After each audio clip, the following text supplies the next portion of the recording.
Hi, my name's Eric Sills. I am the owner and engineer at Stone Soup Recording Studios in Maumee, Ohio. I came from a rather musical family. Nobody played professionally or anything like that, but it was kind of expected you were going to be in band or orchestra in school. So in 5th grade, I started on French horn. My senior year in high school, I discovered drum set. So there were a couple years there where drum set and French horn were in parallel. But quickly realized once I got to college I didn't really want to be a classical French horn player.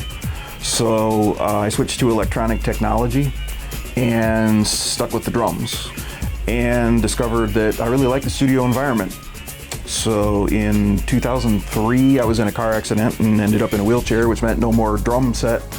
And this seemed like a good progression from combining music and electronics. My son wanted to take a recording camp, so I suggested, why don't we get one of our spare computers and we can start recording at home. And his friends and their bands are coming over, and my experience from taking recording techniques in college came back, and it became a thing that we really enjoyed doing. So the next thing you know, I knew I was going to quit my day job, and this building came up for sale right down the street from our house, which is the ideal environment. So we bought the building and off we go. This is primarily a Pro Tools studio. So this is basically a controller for Pro Tools on the screen, like a really fancy mouse. Main monitors are Barefoot Micromain 27s. This part of the gear over here is a streaming setup that we put together when COVID hit to try to help some of the local musicians keep their hand in the game, streaming to Facebook and YouTube. The distressor, there's a Bricasti reverb and a Lexicon reverb, a lot of my favorite stuff to mix with. So that is the control room.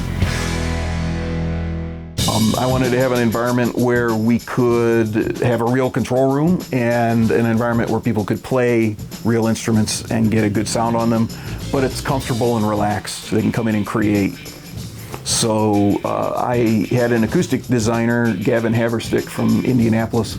So he basically laid out the rooms to accomplish what I wanted to accomplish with it. We started out with one vocal booth and one live room, and then we just expanded last year with another live room and 2 more booths. So the flavor of the place is creativity, relax, and play your instrument and have fun.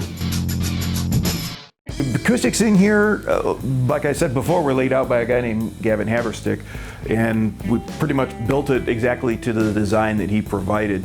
These brown cloth covered things are mid-frequency absorbers, and you don't want the room to be too dead, because then it sounds like an anechoic chamber. You want it to be a little bit live, but not too live.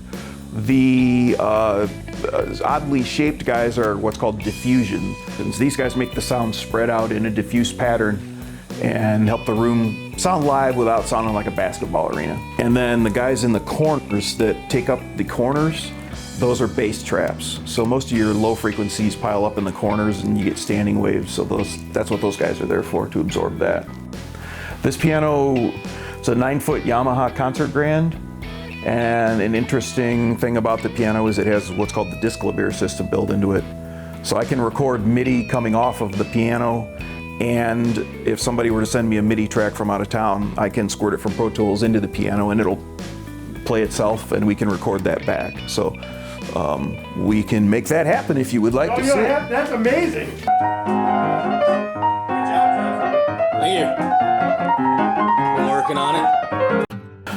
The fact that you get to see most of the time, even if you don't work on the project through to completion, you get to see and get a feel for how what you're doing is affecting the end project. Like even if I track something here and it gets mixed in LA or something like that, I still end up with a copy of the final album, and you get to see what your effect was on something that's going to be seen and heard on a national scale, which I think is fantastic. It's you know, you're touching people's lives, you're helping bring their art to life.